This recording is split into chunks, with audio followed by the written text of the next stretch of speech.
Муну өзүңүздөр көрүп турасыздар, ушул көлмөдөн адамдары дагы, иттери дагы, эшектери дагы, аттары дагы бүт жаныбардын бардык түрлөрү ушул жерден адамдарга кошулуп суу ичишет экен. Мына ушу суудан ичебиз. Канча жылдан бери мына. Челектин тагын көрдүңүздөр мына. Жуунганга да болбойт деп санэпидем станциядан чечим чыгарышкан экен, бирок азыркы күндө тилекке каршы ичип атышат. Муну кайнатып, тунутуп, 1-2 суткадан кийин ичебиз анан. Жайында болсо балдар келип самдан чөмүлөт. Биздин источник чыкпай кыйнады да. Жерден чыккан суулар бүт шор чыккан. Илгери очок болгон типтин деп. Онеге баня саган ошо баняны жаптырып койгон иштетпей. Болбойт, мүмкүн эмес жуунганга деп. Ичкенге боло берет, ичип атабыз. Биздин ошон үчүн депутаттар дагы чыкпагандыктан президентке, ак үйгө үнүбүз жетпейт. Бул маселени сиз ушу Керметөөгө бир басып барып көрдүңүзбү ушу аким болуп келгенден бери? Так, мындай. Мен бул маселе менен кабардармын.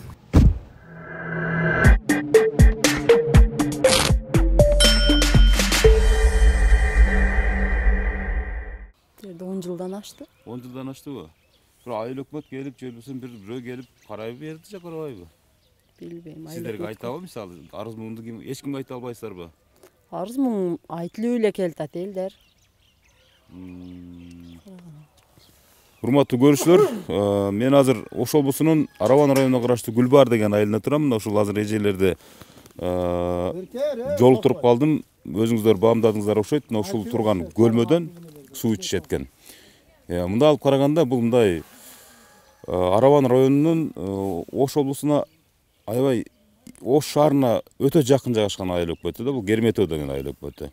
Муну өзүңүздөр көрүп турасыздар, ушул көлмөдөн адамдары дагы, иттери дагы, эшектери дагы, аттары дагы бүт жаныбардын бардык түрлөрү ушул жерден адамдарга кошулуп суу ичишет экен. Эми бул жерде Керметөө деген айыл өкмөт бар, ушул айыл өкмөттүн жетекчилери бар дегендей, бул жерден ары өткөн бери эң ушул Кыргызстан боюнча эң көп чоң каттаган район ушул өзү негизичи. Бирок негедир ушул жерде көрсөтпөгөн ушул айыл өкмөттөргө же ушул айылдын аттуу башталууларына бир эмне дешиңди да билбейсиң да. Мына азыр ушул өңүттөгү проблеманы, маселени козутуу максатында монтип элдер аз-аздан чогулуп атышат. Бул күнү Керметөө айыл өкмөтүнүн Гүлбар айылынын тургундары мына ушул эки көлмөнүн айланасында чогулушту. Дал ушул жайдан туруп алышып, Швеге программасы аркылуу арыз армандарын укчу жеттүү жерге ачык айтууну ниет кылышкан. Дээрлик 30 жыл бою чечилбей келген көйгөйлөрү абдан көп экен. Ичүүчү таза суу, чек маселеси, социалдык объектилердин жетишсиздиги, мисалы үчүн бала бакча, монча жана башка проблемаларын угуп отурсаң, бул Керметөө деген айыл өкмөттү 30 жылдан бери башкарып кетишкендер эмне жумуштарды кыйратып кетишти экен деген ойдо калдым. Саздуу көлмөгө бүтүн айылдын тили өтүмдүү, мамадана жаштарынан тарта аксакалдарына чейин топтолушкан. Муну өзүңүздөр казып даярдап алгансыздарбы муну көлмөгө? Өкмөт иши болгон эмес. Акча топтоп, эл ушул жерде аябай жасабасак болот экен. Бул мамлекет тарапы союз таркандан кийин эч ким көңүл бурбай койду. Үмүтүбүз дагы үзүлүп, демек болду, бул Кыргызстан оңолуш кыйын, оңолбойт бул кетиште деген эле үмүт биз чечимге келгенбиз. Эми ушудан жана көрүп отурсуздар, ушу мал болобу, хайвандардын бардыгы келип ушуга түшүп кетет. Мал алсы ичип атып, сийип чичип берет. Аркасынан мына жаны көргөнүңүздөрдөй келип, эл ушудан суу алып колдонот. Бул Гүлбар боюнча ушул акыбал. Бул Гүлбардын эң жолго жакын Жеңиш деген участкасы бар. Жеңиш, илгерки Победа. Эми башка бир 7-8 айыл бар, ушундай Жеңиш, Коммунизм, Пактарал, Киров деген. Ошолордо дагы ушул акыбал. Алар да ушинтип көлмө кылышып алган. Ушундай көлмө кылышып алган. Ошол жерден баары ити дагы, мышыгы дагы суу ичет ошол жерден. Ооба, союз таркандан техникалар жок болгондон кийин автобустарда заказ кылып бирөөлөргө акча төп берип, Оштон, Аравандын бул центринен суу ташып ичип аткан күнүбүз болгон. Абдан кейиштүү абалга кептелгенбиз. Ушул күнгө чейин бычакка саптуу, ар намыстуу жигиттерге да жарыбадык деп күйгө сүйлөп жаткан адамдын аты жөнү Үсөн Алибаев. Азыр пенсияда экен, а пенсияга чыкканга чейин саламаттыкты сактоо тармагында үзүрлүү эмгектениптир. Ошондуктан айылдыктардын саламаттыгы бул аксакал үчүн өтө маанилүү. Мына бул көлмөдөгү сууну көрсөтүп кейиген. Ушуну кантип ичип пайдаланып жатканыбызга дагы айран каламын. Жугуштуу оору сыркоонун түрү бизде. Бизге караштуу санитардык эпидемиологиялык мекеменин атайын адистери дагы бул көлмөдөн суу пайдалануу таптакыр болбойт, мүмкүн эмес деген маалыматтарын канчалык эскертсе дагы аргабыз жок, пайдаланып жатабыз. Ар качан суу сатып ичүүгө чама чаркыбыз дагы калбай калды деп арызын айтты. Bundan bir 15 yıldan ары бері 20 жылдан өтіп кетті. Beştegi baladan beri 80 somdan toplaganбыз. Акаевдин убагында. Кайсы жылдары? 15-20 жыл болуп калды. 15 yıl, 20 жылдан өтіп кетті. Gülbar boyunca ошондо мисалы үчүн 8.000 9.000 kalk bolsa керек эле. Ошо 5теги баладан тартып 80 сомдон топтогонбуз. Топтоп, анан кийин өкмөт союздарга өкмөт уюшулбады. Өкмөт башчыга тапшырганбыз. Ким эле ошол өкмөт башы ошол Өкмөт башы биринчи ошо Адашев Абдималик деген азыр эми өтүп кеткен. Ооруп, ден соолугу байлап болуп. Анан кийин ошо бойдон ушу мына 20 жылдан 25 жыл болдубу, ошол акчанын дагы дайын жок, таза суу дагы жок. Çelekin tagını gördünüzdür mü? Bayağıda kurt yan var yok var da bundan malam içet, elam içet. içinde kurt жүрөт, таш жүрөт. Var yok var da mı? Неме да жүрөт го бунун ичинде. Жада калса, малдын тезеги да жүрөт, чынын айтканда, чынын айтканда. Мына мен көрүп атам, урматтуу көрүшсөм мына факт иретинде көрсөтүп атам да. Канча болду эми ушул сууну ичип жүргөнүңүздөргө? Men 2016 Jirgeta rayonundan köçüp keldim. Ошондон бери ушуну ичесиз. Oşondan beri buna jakında былтыр 2 yıl oldu bunda uy kurdum da. Aylası joktan şu sudan içeriz. Kayka var ama. Kaynatасыз. Kaynatamda. Ana marli arкылуу сүзүп аласыз. Ооба. Же кайнатып эле içe бересиз бүтүн. Kaynatып эле içeriz. Kayakta endi marli. Mına kişege keçe içken nemesi diyen keçe ayalım neme oldu-çu. Operasiya oldu ötüden. Ушунун айына болду деп ойлойсуз. Бар biz баягыда өттү ташпайда болуптур мисалы. Азыр мисалы 2 ай ремонтко жабы болса, 2 ай суу жок. Азыр айыл өкмөттө суу ташып берчү машинасы жок. Суу ташып бере албайт. Бюджеттен буга акча бөлүнгөн эмес дейт эртеге барсаңыз. Эртеге барсаңыз суу ташып бер, элде суу жок, ичкенге суу жок десең, бюджетте акча жок, каяктан ташып берем дейт. Кандай сене жакшысызбы? Дес отуруңуз жакшыбы? Жакшы, рахмат. Бул суудан канча болду ичкениңизге? Суну муну немегандан бери кыйла жыл болду. Биз эми таза сууга эч мына жаш балдарга керек экен, бул таза суу керек, жашоонун немеси керек. Эми биз заманга жараша таза суу ичиш керек да. Муну канча ичесиз? Муну кайнатып, тунутуп, бир 2 суткадан кийин ичебиз да анан. Иланчы жок, ооба. 2 күн күтүп туруп анан ичесиз. Ооба, тунутуп туруп ичебиз. Азыр сразу эле барсаң, бул микро ошончо. Эми көрүп атасызбы? Ооба да. Эне канча болду ушул жерде ушундай суу ичкениңизге? 5 yıl oldu men göçüp keldim. 5 жыл болдубу? Şu taza sudan geldim ben Kiçik ayından adam. Бул суунун ичин карадың сени. Şunday ekan. Şelbet desin. Maşinası barlar, maşinalap keletken ilancı yok, maşinası çok. Ondan çamçal ağız. Ayla жоктан десеңиз. Ayla joktan. Jayında olsa balдар gelip samdan çömülöt. Kışında жаксын киринет. Жаксын киринет. Kışında içecek eken. Киринип атканда четинен сузуп алып, кайнатып иче бересиз. Su gelet anaka. Башка жактан. Azın nemeden gelет. Şuna toktan su gelet jayında egin tegin üçüncü. Kışta şunu toktatup koyat. Топтолгон жергиликтүү тургундардын дагы биринин сөзүнө караганда, Арабандын жергиликтүү бийлиги жогору жактан аттуу баштуулар келишсе, эч качан ушул айылга баш бактырбайт дейт. Баягы эле дүжүр айыл өкмөттөрдү мактанып, жол бою курулган таштанды челектери менен айылдамаларын көрсөтүшүп эле кутулушат. Арабандын эң артта калган, көңүл кош мамиле кылынган айыл өкмөтү дал ушул биздин өкмөт дейт. Мына адам ичкенге бөлөк кылдык элек, мал ичкенге бөлөк кылдык элек. Бул жерде азыр но жерден адам ичеби бул жерден? Бул адам ичет. Аркысынан мал ичет. Асакал, мындай да. Сиздер бөлөк кылыпсыздар, мисалы, жөнөкөй эле бунун логикасы жок да. Бирок бул жер ачык турат да бүт. Айлана тегерек ачык турат. Бул жерде кароолчу жок, адам ичкенге малды кайтарганы, же болбосо жана башка. Az bu жерге келип, мисалы 100% кепилдик бар да, мисалы ит деле ичип атат да бул жерден азыр. Туурабы? Эч ким көрөбү. Адам ичеткенде бал айланып меники тиякта экен дебейт эч ким, туурабы? Айлантып тостук элек сетка менен эми элге бала чакалар бар экен, бардыгын жулуп эме кылып, ойноп, неме алып кетет экен да. Бу жерде кароол болбогондон кийин ушу акыбалга келет экен. Анан мына бияктан бардык саркынды суулар келип, бу жака топтолот. Уйлат жүрөт да бул жерге. Ал табигый нерсе булчу. Анан şu bala çakalar ооруп калбасын деп Кудайдан тилелеп отурабыз. Башка ары калбайт. Кудай сактап отурат десеңиз. Мына лотоктун ичинде жазында өлүп калган тоогу деле келет, ити деле келет, малдар, балдар сууга түшүп ойнойт. Анан ушуга келип биз ушудан ичебиз да, анан мамлекеттен жардам жок. Эми мындай да аксакал. Мисалы, канча болду ушул жерде жашаганыңызга, айыл өкмөттө? Мага 15 жыл. 15 жылдан бери бирөө жарымга айтсаңыздар, эмне деп атат эми келип көрүп атабы ушул акыбалды? Ушул жердеги жергиликтүү бийлик. Yok. Böyle olgana tartip ketkenler şimdi lan. Постоянно келип тартып кетишет. Эми кичине биздин мамлекеттен кичине жардам болот деп үмүт кылабыз. Жардам деле болбойт. Бул жерден эми жайындасы балдар деле чөмүлөт. Эми ушул аралаштырып эле ичебиз да бул жерденчи. Бул наркы көлмө дагы ошо сиздерге тийиштүүбү? Ошол ичүүчү көлмөлөр. Жок, адам малдар ичет. Бул жер демек мол жер. Бул жер адам ичет, нар жак мал ичет. Бирок эч кандай тоскоолдук жок. Саркынды суулар бу жерге мал эми малдын заңы бар жок нерсеси бүт эле ушул жакка түшөт кайрачы. Ушудан эле ичебиз. Мол лоток турабы? Болгондо дагы эс союз мезгилиндеги лоток. Союз убагында 60-70 Азыр бул лотоктун ичинде эмненин гана баары бар? Баардык нерсе бар, турабы?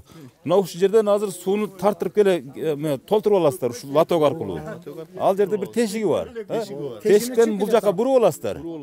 Бирок бунун башында эмне жатат? Ит өлүп жатабы, эшек өлүп жатабы? Аны менен эч ким баш орбойт. Жок. Ушул жердеги 240 үй бүлөнү ушул аке айткандай. Бир айылда ар бир үй бүлөдө мисалы 10-дон 15 үйдөн болсо дагы канча деген адамдар суу турабы? 8 участка бу окшогон. Бу арыктагы айылдын ичине аралап келет. Ошо арыктардан лотоктордон малдар, иттер ичип, иттер өлүктөр жаткандарын көрөбүз. Ошолордон ичип. Урматтуу. Бир айтып кое турган маселе бар бу жерде. Ушу биздин жеңиш участкабызга мынерге бирөө баня салган да. Баня салып, ушу жергиликтүү эл ушул семейный кылып, же болбосо общий кылып, ушундай кылып ачкан санэпидем станция келип туруп, мына ушул биздин ичип аткан сууну текшерип, жуунганга уруксат берилбейт деп жаап койду. Бул жуунганга уруксат берилбеген сууну биз ичип атабыз. Ушу маселе ушул жерде жатат да. Мынакей урматтуу көрүүчүлөр, көрдүңүздөрбү? Жуунганга болбогон сууну ичип атыптыр. Эми жүрүңүз. Мен мисалы факт иретинде көрсөтүп коеюн. Могул азыр каналда суу жок экен, могул лотокто суу жок экен. Топтолуп калган. Ичиндеги акыбалды көрүп атасыздар мисалы үчүн. Бизге уа келгендечи баняга уруксат бербей койгон жуунга. Айтты аны. Мына ушул суунун айынан, Ооба, ушул суунун айынан илгери очок болгон тифтин деп. Онеге баня саган, ошо баняны жаптырып койгон иштетпей. Болбойт, мүмкүн эмес жуунганга деп. Ичкенге боло берет, ичип атабыз. Жуунганга мүмкүн эмес деп токтотуп койгон. Бул жагы аябай мындай кызык. Дагы бир маселе да, биздин азыр районго акимге ыраазы атасыздар, акимдерге биздин айыл өкмөттөр, музак айыл өкмөттөр отчет берип койгон. Биздин бүлү баардан канча жерден чыккан скважина? Бир 15-20 жерден скважина чыгарылды да, суубуз бар деп. Таза суу бар деп отчет берип койгон. Эми мен көрсөтүп берип коеюн деп атам, мисалы көрүүчүлөргөчү көрсүн, бүт Кыргызстан эли көрсүн да, мисалы үчүн. Бул жерде мисалы азыр ушуга окшогон айылдарда деле ушундай көлмөлөр жасалган, Баардык айылда. Урматтуу көрүүчүлөр, могу жерди мен мындай факт иретинде көрсөтүп берип коеюн дедим да. Мына, эми бул жерге азыр адамдар ушул оюлган тешикчеден адамдар ичет деп өздөрүнчө белгилеп алышыптыр. Мына өзүңүздөр көрүп атасыздар, мына. Эми операторум ушу жакын келип тартып бир көрсөтүп койсоңуз, мына суунун мен көрүп турган абалын. Мына ушул сууну жогоруда айтып кетишти, жуунганга да болбойт деп санэпидем станциядан чечим чыгарышкан экен, бирок азыркы күндө тилекке каршы ичип атышат. Эми суунун айланасын карагаңыздар. Эми азыр могул бакылашка желим идиштер эми албетте суунун үстүнө калкып чыгып калат да. Андан суунун тереңинде эмне жатканын бир Кудайдан башка эч ким билбейт, азыр бизге көрүнбөйт да. Эгерде бул суу кургап, мисалы бул 1 ай 2 айдын ичинде түгөнөт экен да, бул 240 үй бүлөгө жете турган суу экен. Кургагандан кийин ичинде памперстер дейт, мисалы үчүн ушул жерде мышыктын өлүгү, иттин өлүгү чыгат дейт, сасып кетет могул жер дейт. Ал эми bundan кийинки өзүнчө бөлүп койгон аралча көлмө, ал жерге малдар ичет дейт. Эми кимдер кепилдик бере алат? Бунун айланасы королбогондон кийин малдар деле мал да, мисалы адам экенбиз, мисалы акыл эсибиз бар экен, келип ушерде ичебиз. А бирок мал деген бул жерге кааласа бул жерден ичиши мүмкүн, кааласа бул жерге сийиши мүмкүн. Улуу сөзү уят жок, урматтуу көрүүчүлөр, мен түшүндүрүп айтып атам. Нар жака барып, бул биз үчүн экен деп мал эч качан ичпесе керек деп ойлойм да, мисалы, туурабы? Мына ушул маселелерди мисалы улам чогулушка бара бербей, же болбойбу улам семинар окуу дей бербей, мисалы мына окуу, мына чогулуш негизги чогулуш, мына негизги окуу мына ушул жерде. Санитардык гигиеналык нормадагы таза суунун жоктугунан же жетишпегендигинин натыйжасында жугуштуу оорулар бул айылда көп катталат экен. Akırкы жылдары ич келте оорусунун катталышы боюнча республикада алдыңкы орундарды ээлеп келе жаткандыктарын ачыкташты.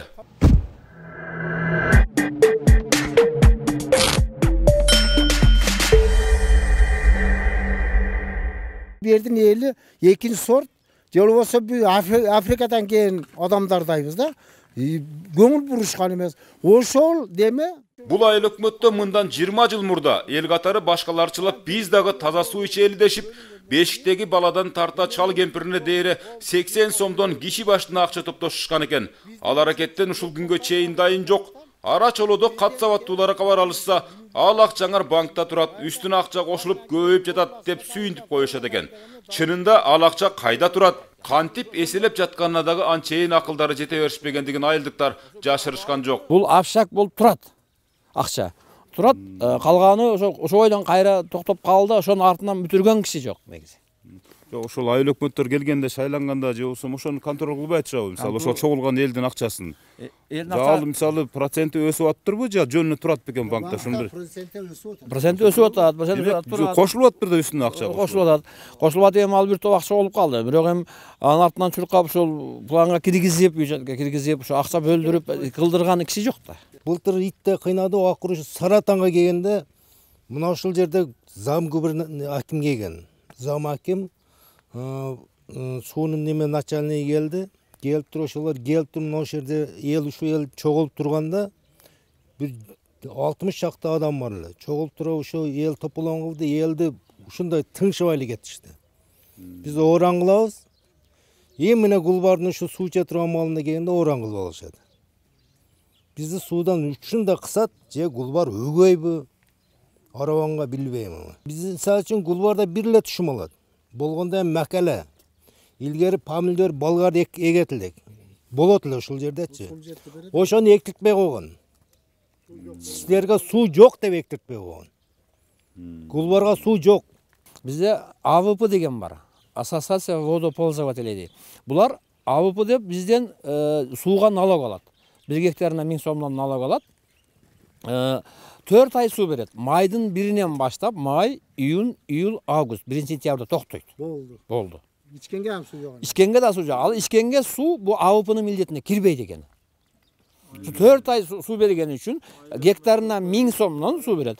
Бага чейин, мисалы 1-майга чейинки суу айыл өкмөттүн эсебинде экен. Анан кийин сентябрдан кийинки суу дагы айыл өкмөттүн карайт экен. Ошондо аны дагы азыр биз айыл өкмөтүбүздөн сурайбыз, тактайбыз. Ошо бу АВПны жоюш боюнча АВПны жоюш боюнча 1-2 жылдан бери маселе көтөрүлөт, бирок жоюлбай атат да.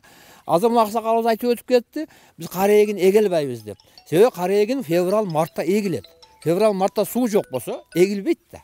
Ичкени суу жок болуп атса кара эгин эгилбейт. Ассаламу алейкум Чыңгыз мырза. Могу жерде мен ат жөнүм Өмүрзак Азимкулов, Швега программасы ЛТРден. Бу жерде сиздин айыл өкмөтүңүздө Гүлбар айылында тагыраагы бир топ адамдардын арасында турам азыр мен арай көз чарай мына. Мына ошол жерде бир көлмө бар экен болгону дагы ошол жерде эң коркунучтуу делген айылдын ден соолугу үчүн өтө бир азаптуу делген бир жерде турам да. Сиз айыл өкмөт башчы катары же болбосо ушул жерге тийиштүү адистерди жөнөтпөйсүзбү? Бир маселенин чечүүнүн жолдорун ойлондуңуздарбы? Элдердин айтканы туурабы, туура эмеспи деген өңүттө? Элдердин айтканы туура, мен азыр өзүм ошто чогулушта жүрөт элем. Чогулган эл арасында ушунчалык өзөктүү көйгөйлөр айтылып жатса, айылга абдан жакын жайгашкан айыл өкмөттөн эмнеге кишилер келип коюшпайт деген сунуштар да болду. Ал арада өкмөттөн жер адиси менен айыл башчысы жыйналган элге кошулушту. Көрсө айыл өкмөт башчысы менен анын орун басарлары мындан да маанилүү маселелер менен ошто чогулуштарга катышып жатышыптыр. Жер адиси тургундар көтөрүп жатышкан проблемалар жакынкы күндөрү чечиле тургандыгын жана бул багытта өзгөчө таза суу боюнча дүйнөлүк банктан долбоор аркылуу каражаттар бөлүнөрүн айтты. Айтымында буга чейин Германиядан атайын долбоор аркылуу 4 суу топтоочу кампа курулган экен. Бирок алар бүгүн иштебей турат дейт. Немиштер салып берди бир 4 авыз.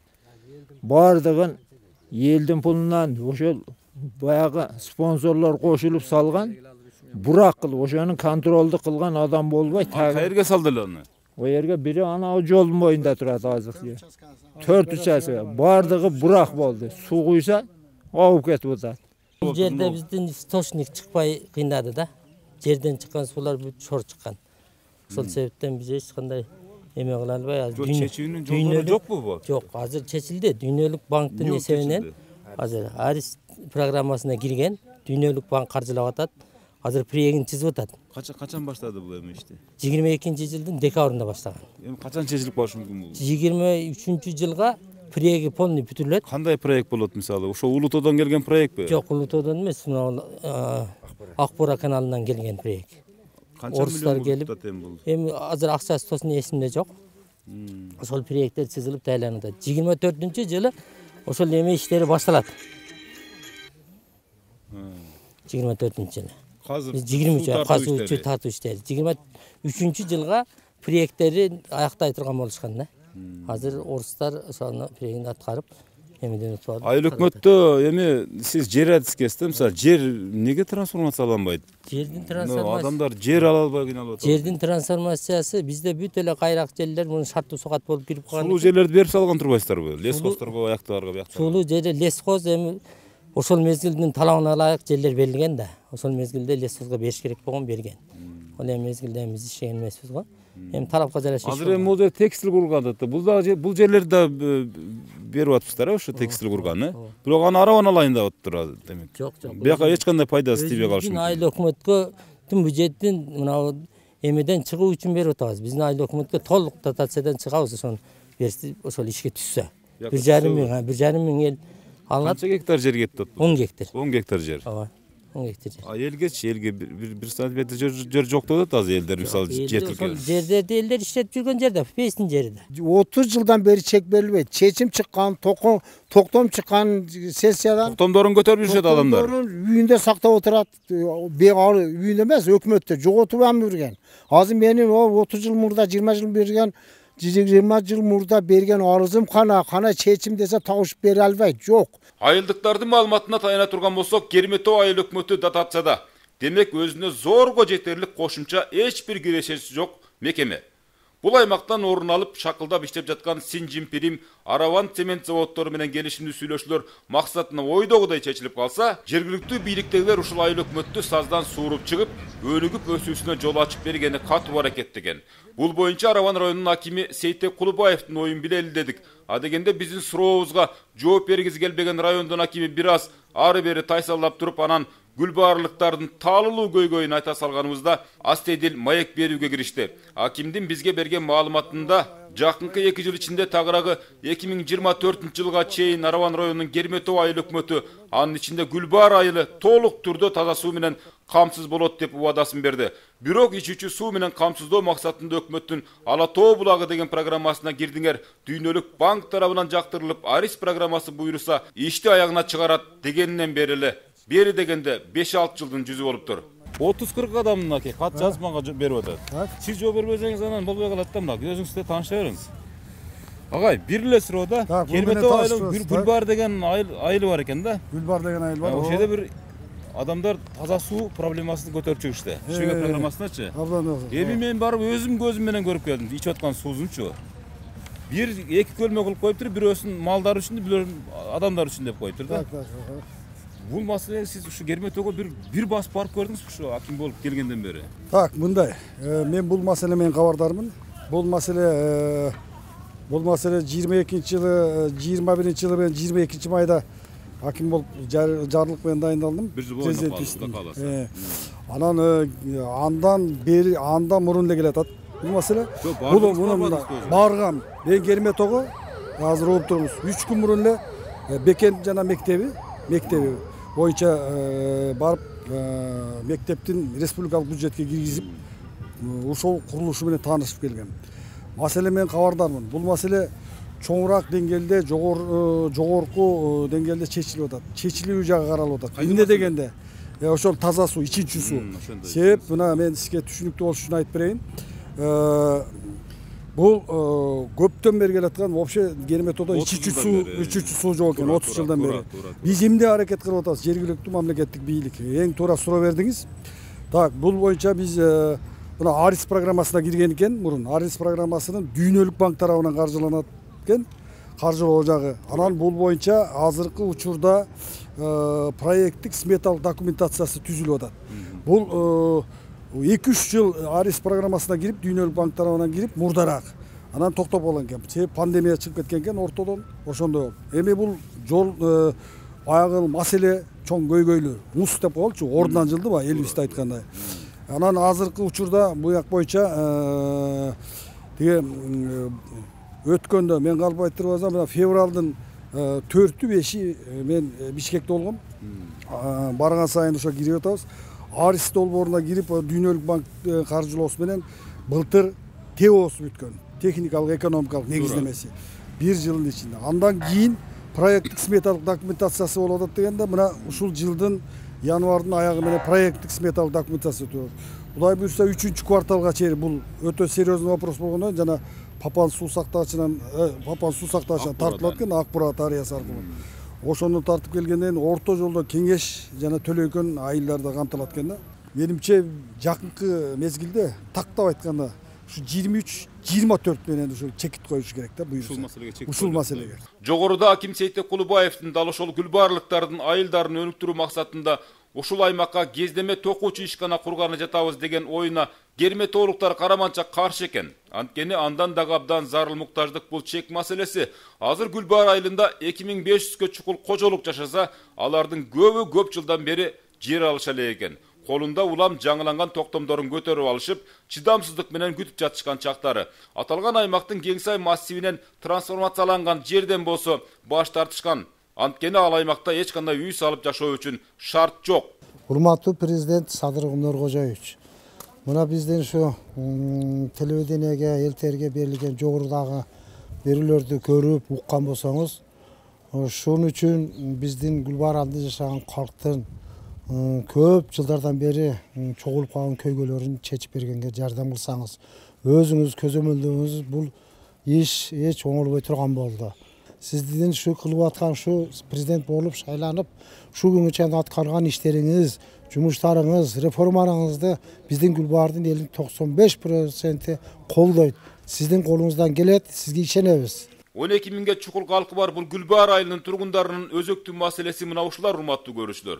Бака чардаган бул саздуу көлмөдөн мал кели менен кошо суу ичишип, агын суунун тартышчылыгынан улам араңдан зорго бир жолу гана түшүм алган Араван районунун бул Керметтөө айыл өкмөтүнүн жашоо турмушу азырынча ушундай. Балки бул маселени ушул өрөөндөн чыккан жогорку кеңештин депутаты Жалолидин Нурбаев мырза угуп чалып калса, көйгөйдү кабыргасынан коюп жогорку жактагыларга сунуштап чечилишине себепкер болсо, герметологдор өз депутатын ого бетер колдоп кубатташып, кубанып калышат беле деген дагы пикирди кошумчалайбыз.